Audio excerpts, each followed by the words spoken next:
Welcome to the President and CEO Focus on the Middle Market podcast series, where President and CEO founder Paul Stukel discusses middle market issues with business leaders from across the nation.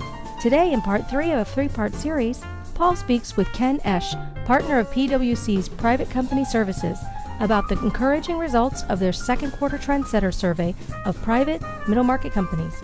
The utilization of capacity, I thought, because there are so many optimistic and positive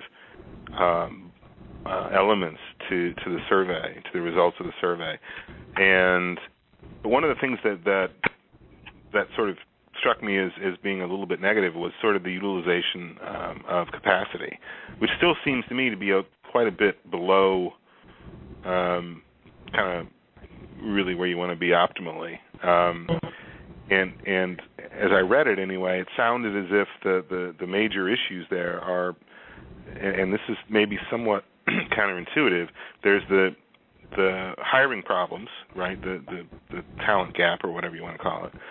And there's also sort of the wage pressures, in the sense, well, I guess those things go together. It's costing more to get talented people.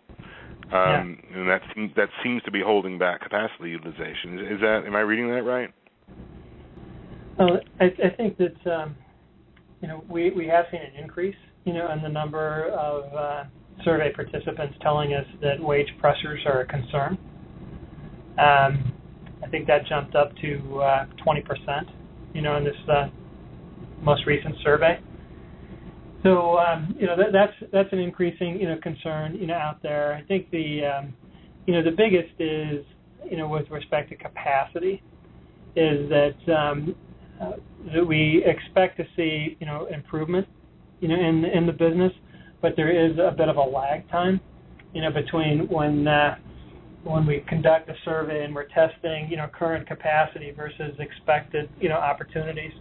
So I would expect that, capacity will drop, as companies start to, realize, additional growth opportunities and utilize their facilities, in a little bit better way.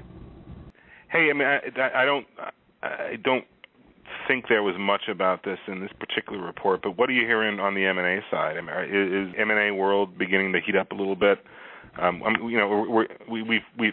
ask this every time, and I know it's a boring question at this point, but I keep trying to get a sense of where that's going, and I've heard bits and pieces that things are picking up, but I wonder what your perspective on that was. Yeah, but I think that it's been steady.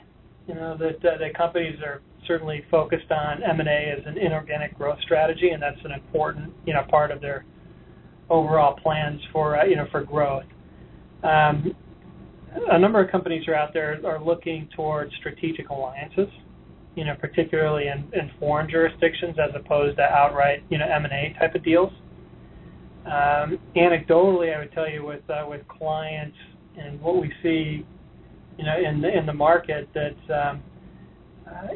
many companies are trying to take advantage of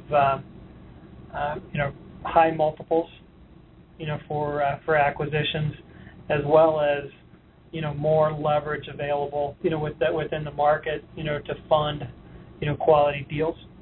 So we see a fair amount of activity in the private equity space with companies trying to,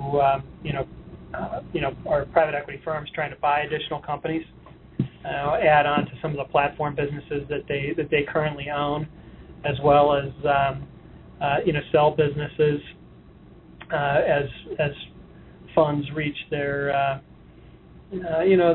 natural investment horizon. So I think that there's a fair amount of M&A activity out there, and the Trendsetter report supports that with rather steady M&A activity. Check back for more episodes on the President and CEO Focus on the Middle Market podcast series. Thanks for listening.